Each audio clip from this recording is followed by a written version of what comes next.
Between Heaven and Earth, an internet radio talk show where we help you connect spirit and divine guidance. Lisa Kay, your host, brings you shows that can enhance and transform your life with tips and new ideas for more happiness, abundance, and better relationships. Lisa is an expert on intuition and can show you how to strengthen your inner guidance to empower yourself. Each show is positive and uplifting to inspire your day. Her guest speakers are specialists on self-help, positive thinking, spirituality, and conscious living. Be the best that you can be with Between Heaven and Earth, conscious living for your soul.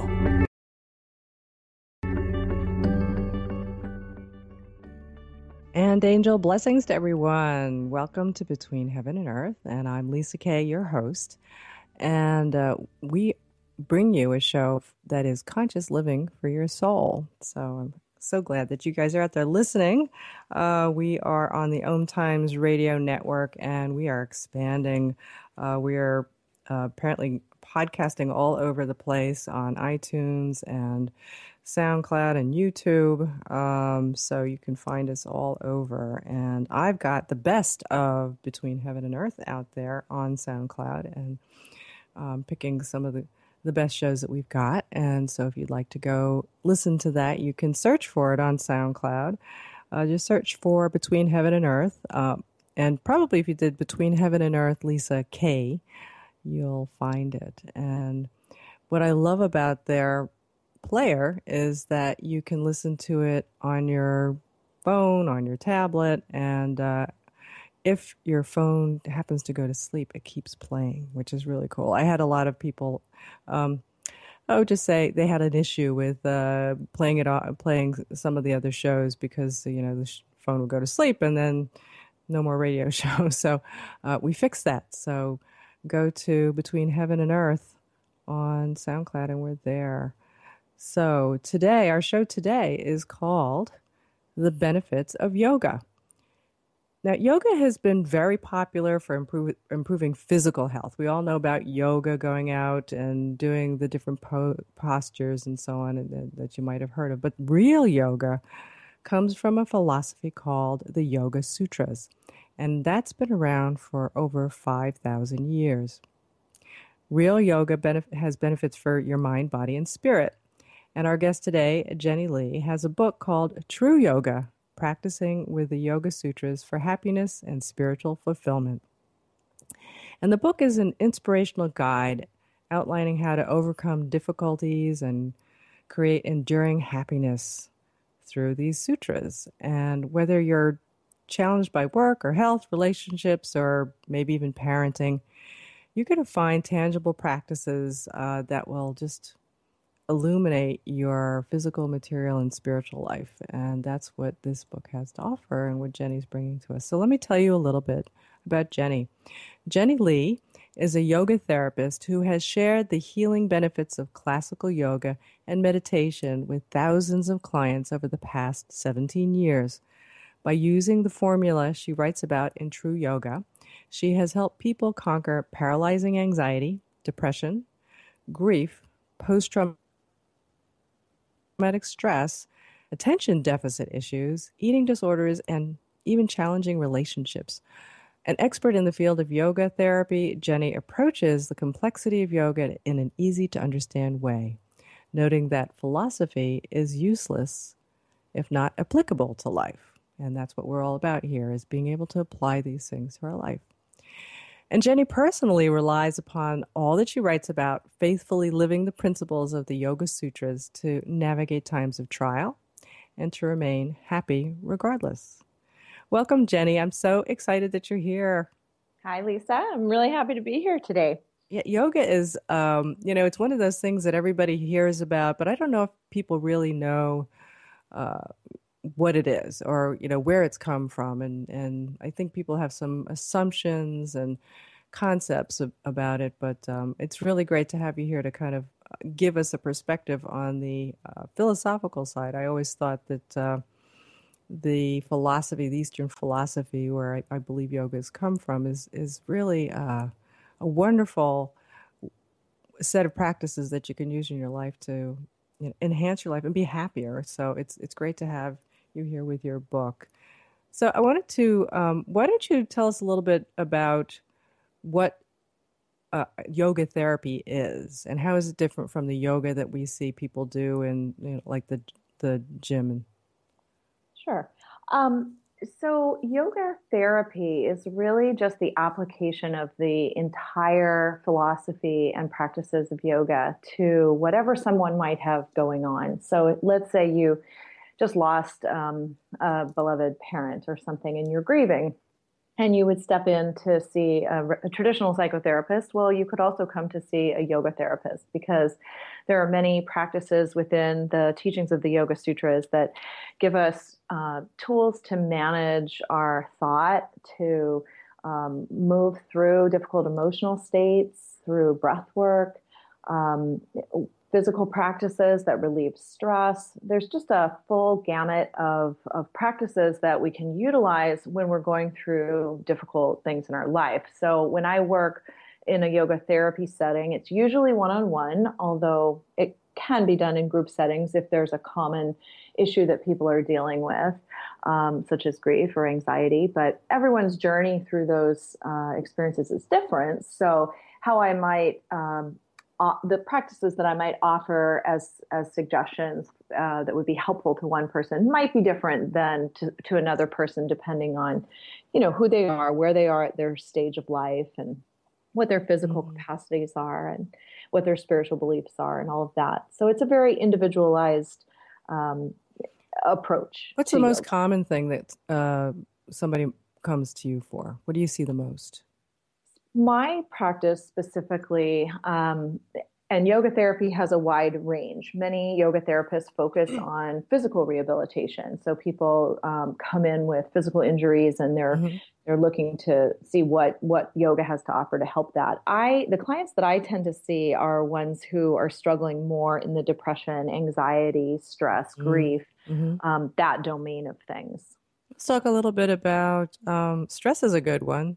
So what specifically would you do, like for if I were to come to you? Actually, I was talking to the guest we're going to have next week about how stress is a very common thing because you're overworked. A lot of people out there, especially women, they're working at home and they're also working out, making money, and so they've got so much going on. They're taking care of the kids, and so if somebody were to come to you, a woman were to come to you like that and say, how can I use yoga to help me with my stress?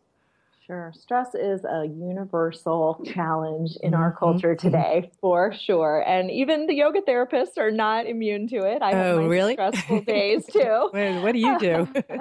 Yeah. So actually, I would look at the practice of brahmacharya, which is translated often as renunciation or celibacy, but clearly as married people, family people, we're not monastic, so we're not going to go into full renunciation or celibacy. That would get rid of some of the problem. That would get rid of some of the stress, but it might cause other stress. Oh, major, yeah. But that's not the point.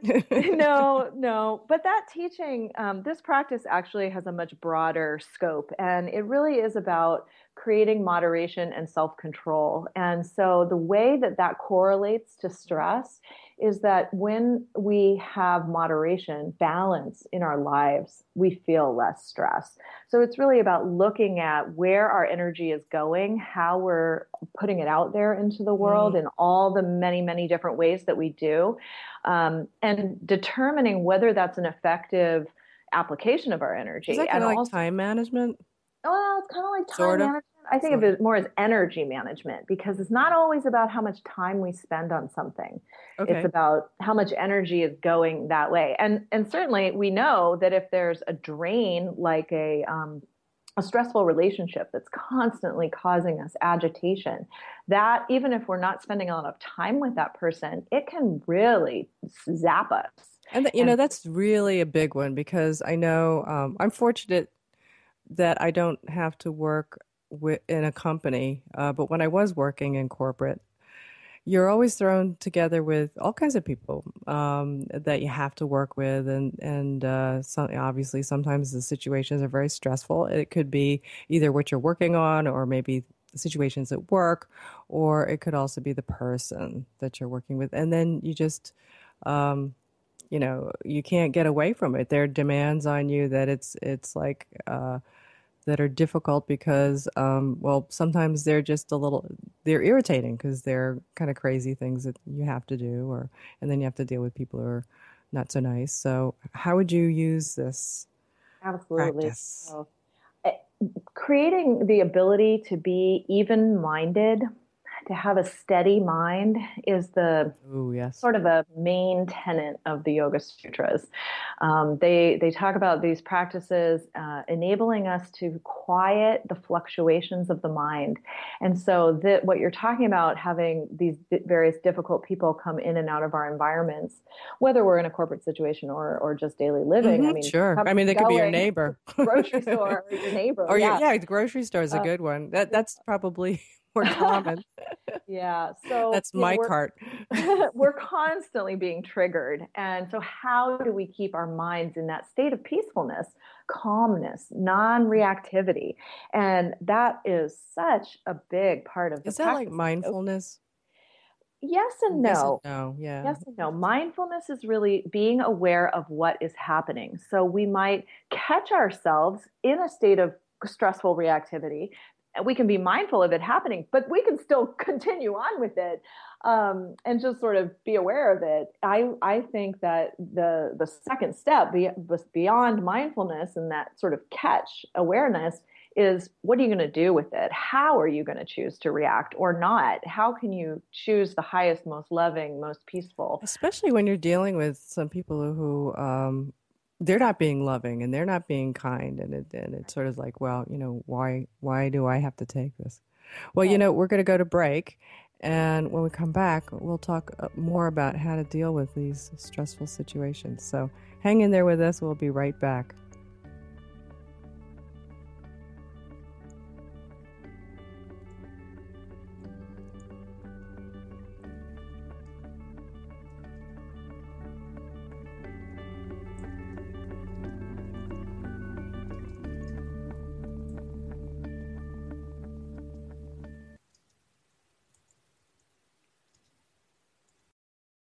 This is OTR FM, part of the IOM radio network. The number one reason girls drop out of school in sub-Saharan Africa is lack of access to feminine hygiene products. The Pads for Schoolgirls Project, an outreach of Humanity Healing International, is changing this paradigm by setting up sewing programs at schools, teaching girls a vocational skill, while producing the reusable pads that help keep them attending classes. The girls pay it forward by making and giving pad kits to other girls in need. To learn more, visit humanityhealing.org. Humanity Healing is where your heart is. Circle of Hearts Radio is a sanctuary on the airwaves. Join me, Grandmother Elia, in the circle on Sunday, 2 p.m. Eastern, as I share information to both enlighten and nourish your soul.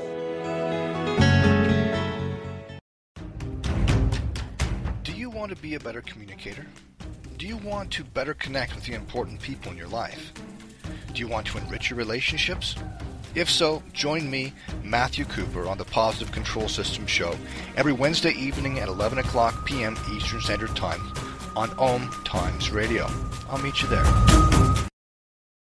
Being a radio host on IOM FM allows you to build your show on a rich platform with the power of the internet to fulfill your outreach goals and connect with a very specialized and global online audience, unlimited by time and distance. OMTimes Radio will provide you with web relevance, a recognizable conscious brand, and with the standard of excellence that has accompanied every single OMTimes endeavor. Host your show with OMTimes Radio Network.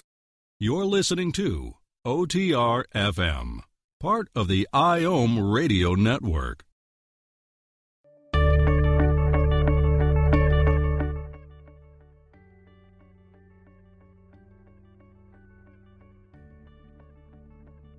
The real yoga, not that other kind of yoga. The real yoga that can change your life, help you in all kinds of ways. And we're sitting here with Jennie Lee, and she's telling us, we were talking about stress and how to deal with it. And I think particularly, Jennie, talking about dealing with dealing with probably those people who are not so nice, whether it's in the grocery store parking lot and they cut you off, take your cart, take your space, or having just a bad day, or maybe somebody at work, or might even be somebody in your family. So how do you deal with this? Well, I think the first thing is just to slow down. And this is also part of dealing with stress, because I've read that the more times that we have to shift our attention in a day, the higher our stress levels get. And so we have all this stimuli coming at us. We have all these people in our faces about different things. And if we don't make a practice out of taking some time out to just get quiet, and unplug from all the externals, then we really can't hope to react well in stressful situations or stressful relationships. So it's really about taking some time, slowing down, making a practice of what I call meditation. But if you just want to think of it as being still and just sitting still and listening to your breath, that's a great way to begin. And it's just what enables us to kind of come back to center every day within ourselves and find that peaceful ground within, so that when we are challenged by someone, then we can have that pause between what we feel like we want to say, and then we can go, oh, wait, deep breath. Let me come back to that quiet inner place. No, that's not a great reaction. So you have to remember, it helps practice you into being able to get to that quiet place, I think. Is that what you're saying? Right. You have to practice ahead of time. You can't expect it to just be there. Right, you it's can't like just you're not turn going it on. No, I have to be calm now and Right. get to that quiet centered place. So, Right. so what would true yoga say would be a good practice for that? Is there a name for it? Is there a particular one for this kind of? Yeah. Well, it's meditation. I mean, I named Okay. it. So meditation is a very essential part of the yoga path. You can't separate yoga and meditation. That's one of the biggest kind of misunderstandings out there about yoga currently today, I think, is people don't understand that really it is a practice of meditation. So when you go to a yoga class, let's say at the gym or your studio or whatever, and you're doing all these fun poses and your body feels great after, the purpose to all of that is to create a stability and a quiet in the physical body, so that you can sit down in meditation, quiet your mind, quiet the body, and come into this state of peacefulness. So now there are different kinds of meditation out there. I know there are a large variety. There's, guided meditations, there's silent meditations, mantra meditations, there's breathing. Well, in this particular case, so what is true yoga meditation, or is it all those things? Do they all work, or? They all work, certainly. All meditation. What would you recommend? Is fabulous. I would recommend starting with whatever form of meditation appeals to you. So if you need someone to guide you through and kind of give you visuals to focus on, then I would say start with that. Ultimately, yoga meditation is the practice of drawing all the senses inward. So it would not include a guided meditation, and it would not include a music-based meditation. It would not necessarily include a visualization meditation, but it's really, it has as its point the inward drawing of our awareness so that we can connect to our true self. And in order to do that, we have to concentrate inwardly, and that can be accomplished in different ways for different people. Some people concentrate on a beloved spiritual master. Some people concentrate on their breath or on a word such as love.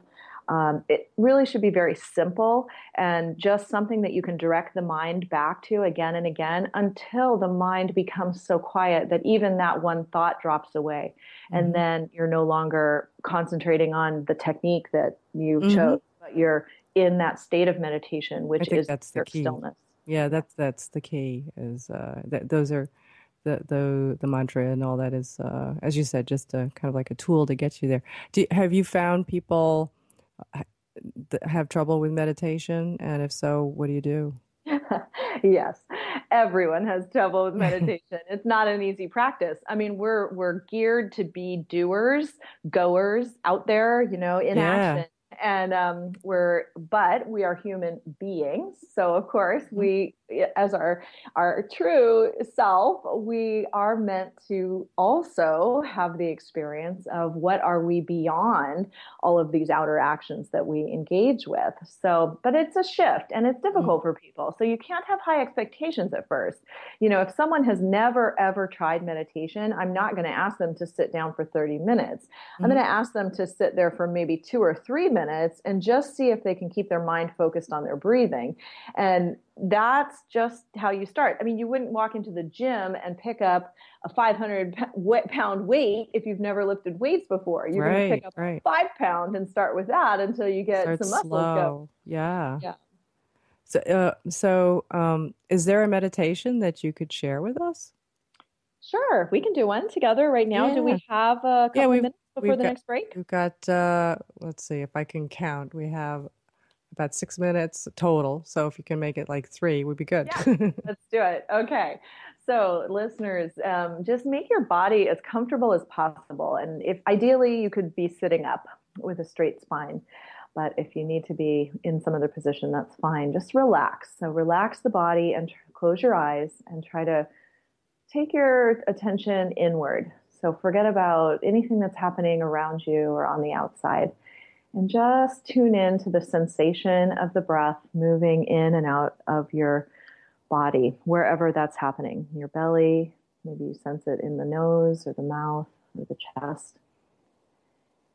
And just start to let the outer world fall away. You're entering this inner world, the inner temple of peace and stillness that's always here and always available. And as you breathe, you feel a sense of quiet and calm coming over your whole being. You can recognize that this is your true state of being before all of the outer things got added to it.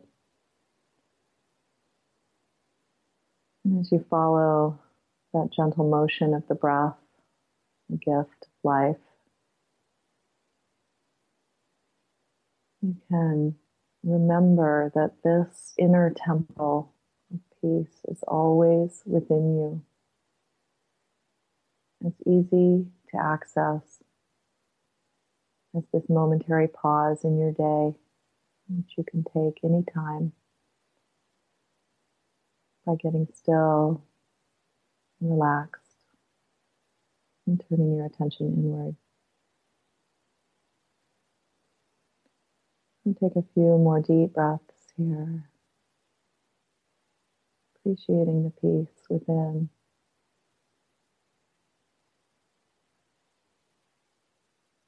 And know that you will bring this peace back with you into your day, whatever it holds. And gently, when you feel ready, blink your eyes open again. Take a full cleansing breath in and out. And keep the body as relaxed as it is right now as you walk back into whatever your day holds. That felt good. Yeah, just a little pause. Yeah, it didn't take much. It was just, I think your instruction and your voice is just, it's very soothing. Thank you. And it is, helpful to people at times to be guided in like that. And there are many, many recordings on the internet that you can find for free. But ultimately, you will learn how to do this for yourself. You'll learn how long do you have to meditate? How often do you think people should do this? Again, I would say do it whenever and as often as you can. But I recommend to people that they make a commitment to a minimum of 5 minutes a day to begin. Mm-hmm. And it's helpful to do it at the same time, general time every day. Make it a habit. Yes. Like you brush your teeth before bed, do 5 minutes of meditation before bed. So You know what I do? Sometimes I actually schedule it into my calendar. that's perfect, Lisa. That's wonderful. Because And yeah, that's right. Otherwise, I forget, and then it's like, oh darn, I forgot. yeah. It's all gone by so quickly. I often recommend if people do commute to work in a car that they just leave an extra 5 or 10 minutes early, get to their parking place, stop the car, and sit there for 5 minutes. I And like do that. a little meditation just before they enter the whole fray of the day. That's a great idea. Yeah. That's a perfect time, yeah, because then you just have the 5 minutes, and how wonderful. Everything is within us, right? All, whether it be the calmness or the happiness or I don't know, the exhilaration of life. Yeah, you look at babies and they're just content looking at their fingers and toes. They I know, they isn't don't it amazing? They could see stare. toys that their parents hang above them. I mean, they do. They need stimulus, of course, to Yes. develop. No, but you're right. They do. They stare for a long time. I actually remember being not a baby, but I was very little and just like staring at the back of the couch. But because I was looking at the patterns in the Simple. fabric, and I thought it was just like so. I remember just being captivated by it. So I think I guess that's a form of meditation, right? In a way, it's about concentration. I mean, you were concentrating on that pattern, and it was taking you into sort of a quiet state. It sounds like because you were content to be there, and so yeah, it's whatever takes us inward. Mm-hmm, mm-hmm. It's And if somebody starts to get good at it, I guess what would be the optimum amount of time to meditate? Is it like 3 hours? I mean, the longer we meditate, kind of the deeper we can go. If somebody can do half an hour every day or half an hour in the morning and half an hour at night, that's a really balanced practice. I think it's very recommendable to do a longer practice once a month, maybe an hour or 2 hours. So you don't have to do like if you miss a day, it's okay, right?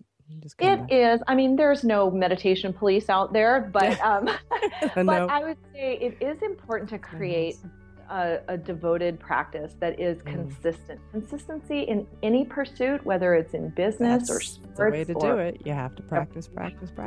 Well, we're going to go to break. When we come back, we'll talk more to Jennie about true yoga. Stay with us. We'll be right back.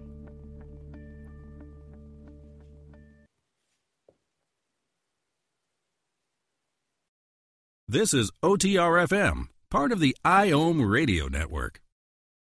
OMTimes Magazine is one of the leading online content providers of positivity, wellness, and personal empowerment. A philanthropic organization, their net proceeds are funneled to support worldwide charity initiatives via Humanity Healing International. Through their commitment to creating community and providing conscious content, they aspire to uplift humanity on a global scale. OMTimes, co-creating a more conscious lifestyle. Join Elliot Jolish, the business therapist, each Tuesday at 5 p.m. Eastern for the Elliot Jolish Hour, as he interviews business experts on your behalf. And you're invited to email your business questions to questions@ecjgroup.com for answers, live, on air every Tuesday at 5 p.m. Eastern on the Elliot Jolish Hour. Matt Connerton here. Join Jen Coffey and I twice a week for Matt Connerton Unleashed, a political talk show that's a little different than what you're used to. No liberal or conservative agenda here, just an honest dialogue about truth and how things really work in the world of politics. Matt Connerton Unleashed, every Tuesday and Thursday night at 11 p.m. Eastern on OMTimes Radio.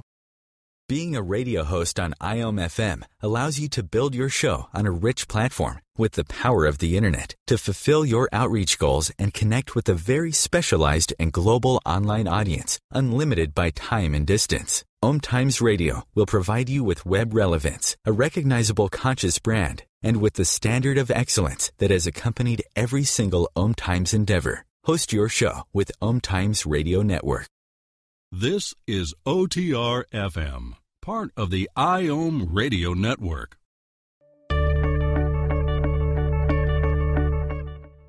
And welcome back. I'm Lisa Kay, and you're listening to Between Heaven and Earth Radio.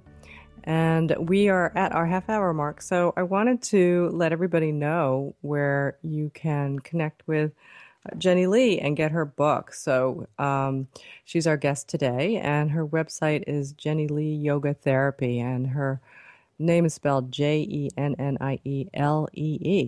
yogatherapy.com. And her book is True Yoga, Practicing the Yoga Sutras for Happiness and Spiritual Fulfillment. And so, Jennie, tell us where people can get your book.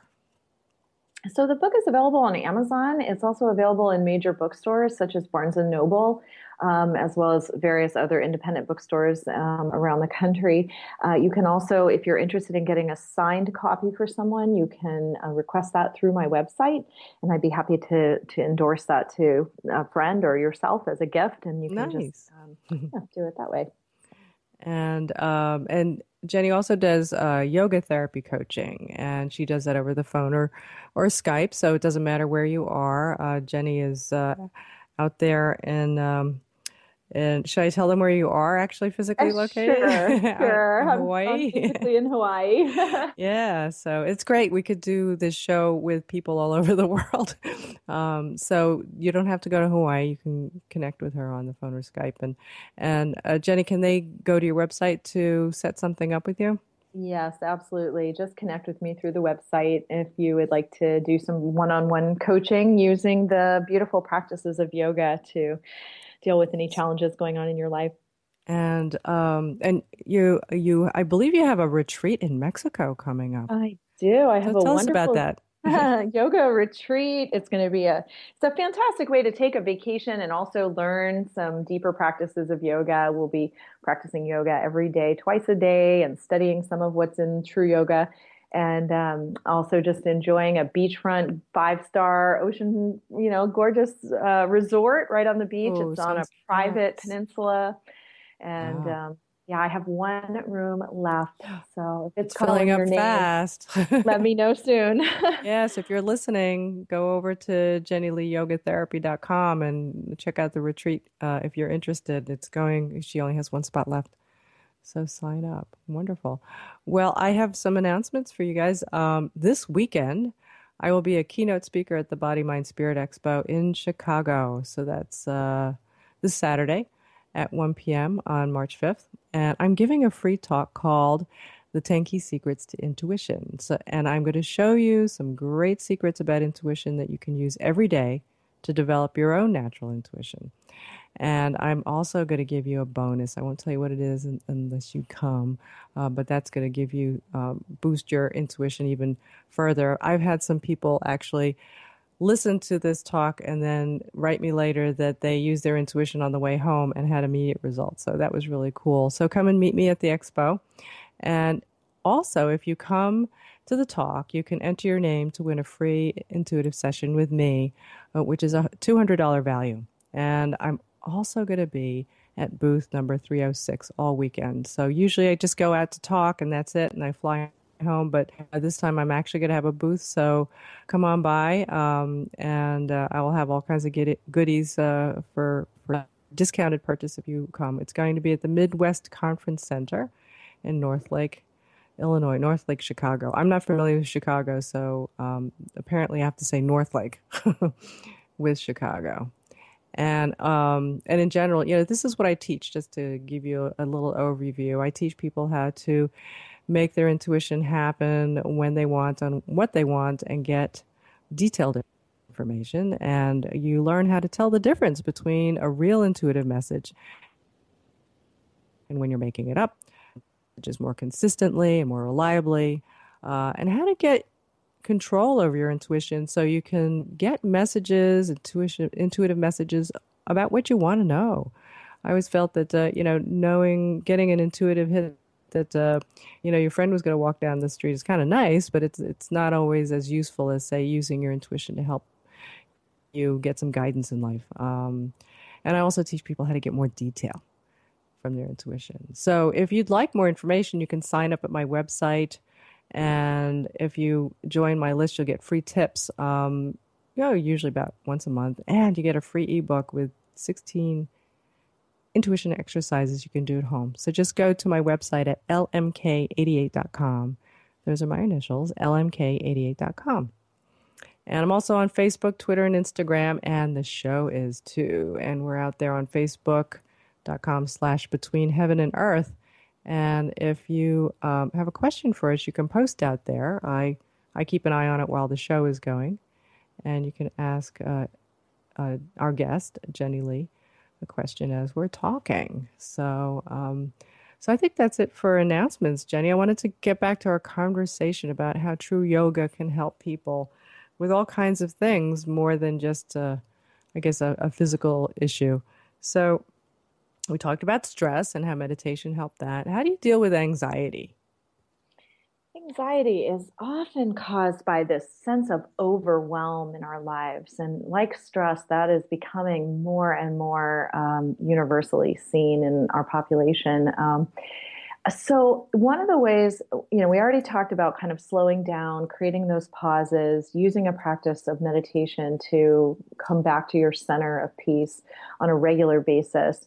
Those are all tools that we would certainly use.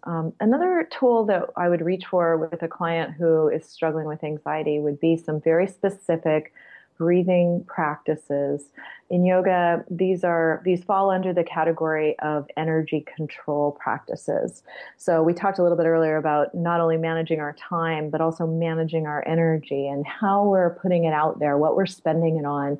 And certainly anxiety is a huge energy drain. It's just like taking money and throwing it down the garbage disposal or something. Mm-hmm. When we get into those anxious spins, it's really a drain on our energetic body. So using a breath practice such as, I call it double exhale. So basically you're making your exhale twice as long as your inhale.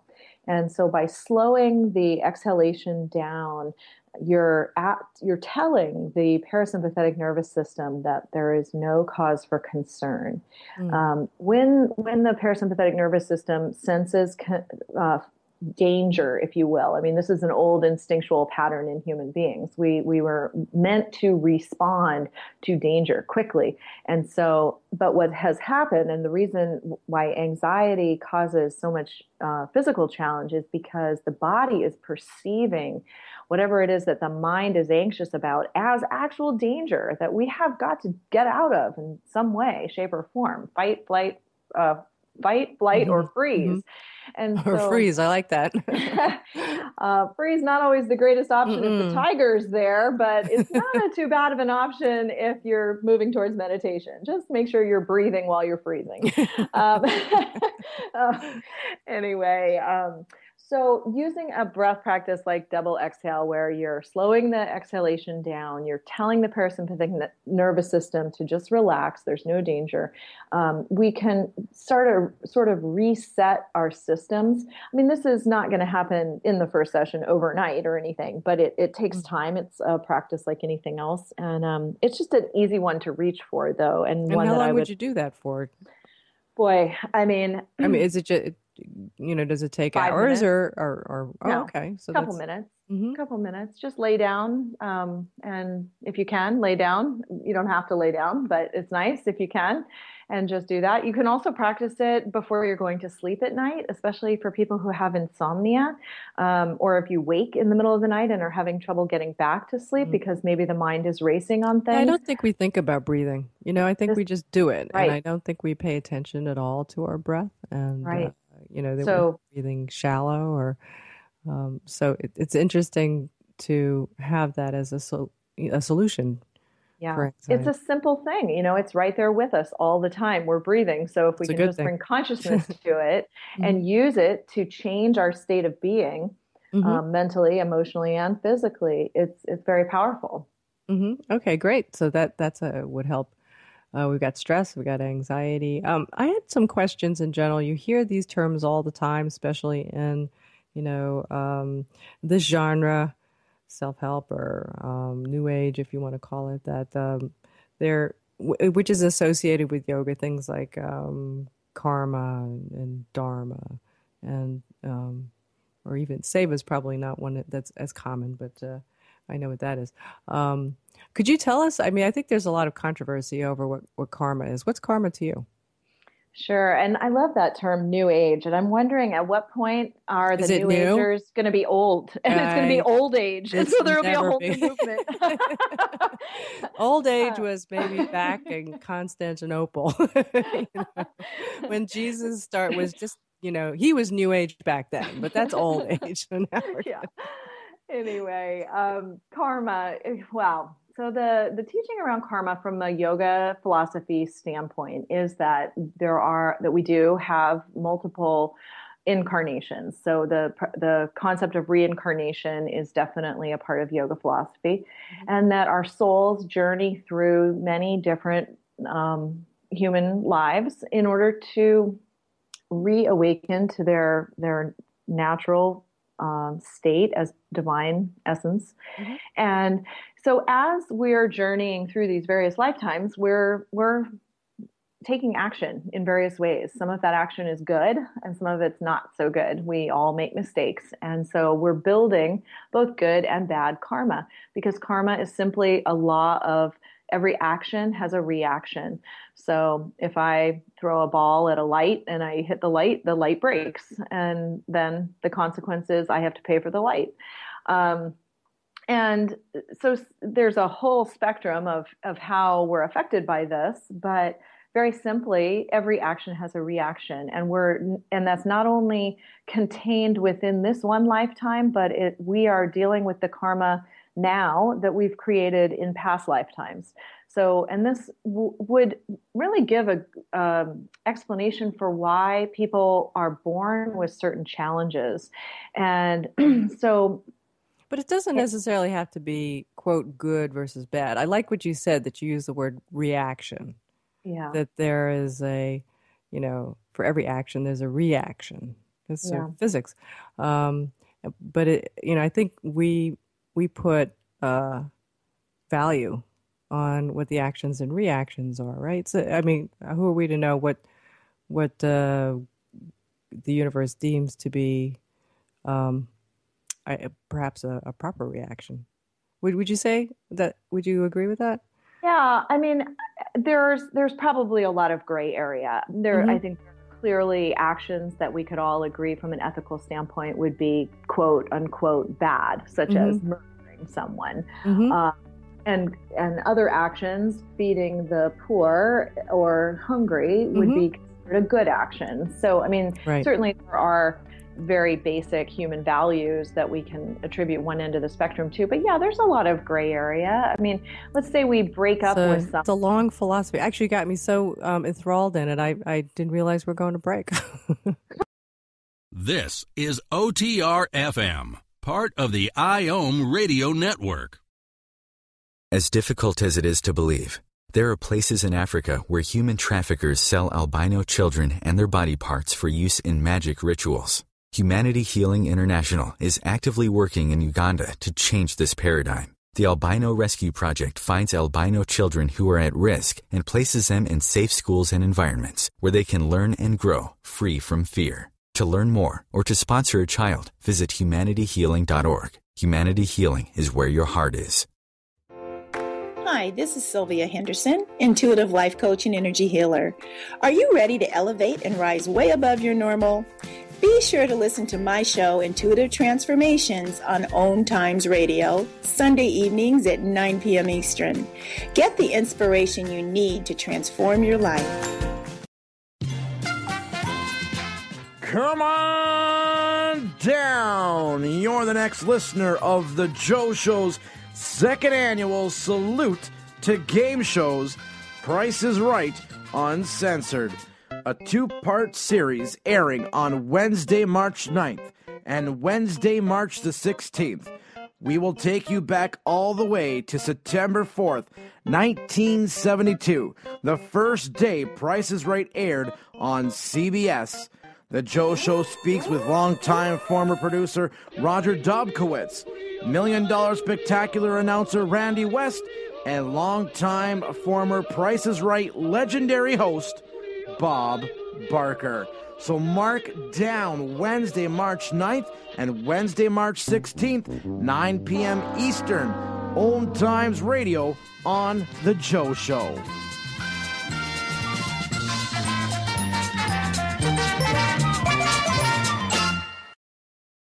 Host your show on IOM FM, the radio network of OMTimes Media, one of the more recognized brand names in the conscious community, and is backed by the extensive marketing reach of OMTimes. Hosting a show on IOM FM immediately connects you with our extensive dedicated community.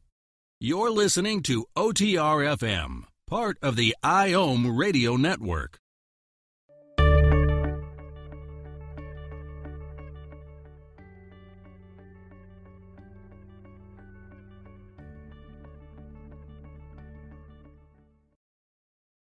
Is True Yoga, practicing with Yoga Sutras for happiness and spiritual fulfillment. And Jenny, I was looking at the, I lost it. I was looking at the book, I believe the 8 limbs of yoga. And the last one here is, before we went to break, we were talking about, I guess, these terms. We went through karma. But one of the ones here, the 8th one, is samadhi. Could you tell us what samadhi is? Sure. Samadhi is really the essence of yoga. So yoga means union, and we're uniting our present time consciousness back with the original universal consciousness that is inherent within all things. And so that is that experience of being one with all that is. And that is samadhi. So samadhi is the achievement of that state. Is that like dying, going to heaven? Well, everybody has a different concept of what heaven is, but I think it might be. So it's not really quite like that, though. Not really quite like that. Yeah. Might have some similarities. It sounds awesome, though. I mean, I think, it's almost like heaven on earth, from what I understand. Yeah. Right? And, the masters who have achieved this state of consciousness do say that it is absolutely blissful, absolute joy that doesn't ever end. And so, of course, what else would we want? Like, I believe, that's what we hear all the time about the veil, that, we're born into this world, and that we forget we're veiled. From remembering that we are part of all that is, that we're all one. And, it says here, I guess, samadhi is the bliss of reuniting individual consciousness with the universal one consciousness. And that's limb number 8. When we do yoga, are we trying to go through each limb, or is samadhi the goal? I guess if there was a goal, samadhi would be the goal. I would want that. And are we going through each limb like in a sort of linear fashion? Yes and no. I mean, certain practices build upon others, but ultimately they're all sort of practiced as one. So it's real. From looking at it, it seems like there's a lot about the practice that works with your mind and what's going on in your head, but So it seems like using, as you say, these practices to shift. Yes. Well, going back to karma for just one moment, I just wanted to make one other mention about that. And it is about how these are mental practices. So let's say we have a really difficult situation in our life that we don't understand. Why has this come to me? I think we've all asked, like, why me on this situation? Yeah, I know. It might be something from our past karma. And so here it is. We have this difficult situation. Well, what are we going to do with it? We have the choice. Are we going to look at this as we're the victims, poor me, I'll never get over this? Or can we look at it as an opportunity to evolve spiritually, mentally, emotionally, in a way that we become better people and we become more connected to that one consciousness that we're trying to achieve, if you will, in the practice of yoga. Mm-hmm. Mm-hmm. So it addresses, I guess, basically any situation that you're born into or that you have that you're experiencing in life. Right. It's the end all to help you with everything. So ultimately, what has yoga done for you personally? For me personally, it has absolutely, and I apologize if you can hear the buzzing sound outside. My landscaper has decided. Oh, well, we're lucky that way. Well, hey, it's live. We're live radio. That's okay. I can still hear you. Yeah. So what has it done for you, yoga? For me personally, it has really just given me a focal point for my life. If I know that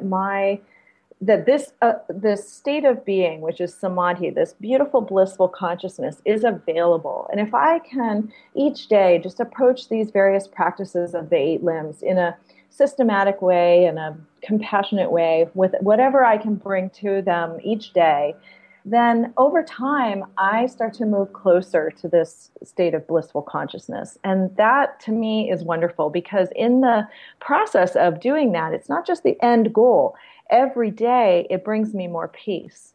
It brings me more ability to cope with whatever's on my plate today. It brings me into happier relationships with the people around me, because I'm just not reacting the same way that I was prior to having these practices. So it's very tangible on a daily basis, as well as having kind of a really beautiful big end goal. What were you like before? What was I like before? Well, what's different? Type A, very type A, very sort of high strung, busy, on the go, very stressed at times. And yeah, I think that yoga has really just sort of calmed me down. I still have high energy if I want to go out and be active. It hasn't, made me a couch potato, right? But it's a different kind of high energy. So you can kind of flow with it and not have all the negatives like the stress and anxiety and probably loss of energy, I would expect too, because it's, all that buzzing around it expends a lot of energy. So for your clients, have you seen similar kinds of effects? Oh, so many different effects. I mean, I've seen people really overcome pretty severe states of anxiety. I've seen people move through deep depressions and come out the other side. I too experienced that, and I've seen what people is it? really. Is it? It's almost like I don't know. Working with your mind or meditation actually can help so much with depression and anxiety. And do you have a reason for that? We know why? Maybe we don't know. I can't point to a scientific reason. I can point to a yogic reason. Yeah, what's the yogic reason? The yoga teachings say that the mind has sort of grooves of thought. So we repetitively think thoughts based on our prior experiences. Mm-hmm. And because we continually think them, then we continue to create the same experience again and again. And certainly I think most of us have experienced patterns in our life, whether it be in relationships or just maybe money or whatever. And these are called samskaras. And I remember that word because it sounds like some scar. Yeah, it does. And so it's like this scar that's in the mind. And when we start using the yoga teachings to overcome those by pointing our mind towards, like say a mantra or a breath practice where we're giving the mind something else to focus on, we're actually taking it out of that scar or that groove that it's been tracking in, and we're putting it on a new one, a more positive one, a more loving one, one that recognizes that we are not just the stories that we were born into or the experiences that we've had so far. We are these brilliant souls that are in these very limited human bodies, and we're here and we're meant to remember that we're infinite potential.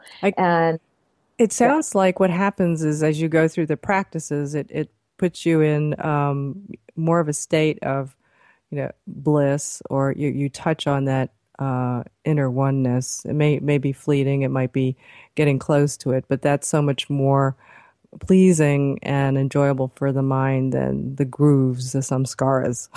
And absolutely, you sort of train your mind into a different way of thinking, and it sounds also like what you're saying is that these samskaras are the things that make us depressed, that make us sad, that create anxiety, and so we're erasing those. They often are. I mean, there are certainly Nice. physical, chemical imbalances that sometimes need to be addressed for people. I'm not saying that someone should jump off their medication tomorrow. No, but just for the rest of us, for most Yeah. of us, and I think, for me, what I love about the philosophy, because there are parts of it that that I've loved and that I follow in myself, is that the more you do, the closer you get to samadhi, and hopefully you get there. And and what better way could that be than basically walking the earth as a saint and being connected to all that is.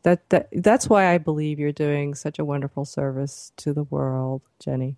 Help us all come back to where we came from while we're still here. We don't have to die. Yeah, exactly. We don't have to die.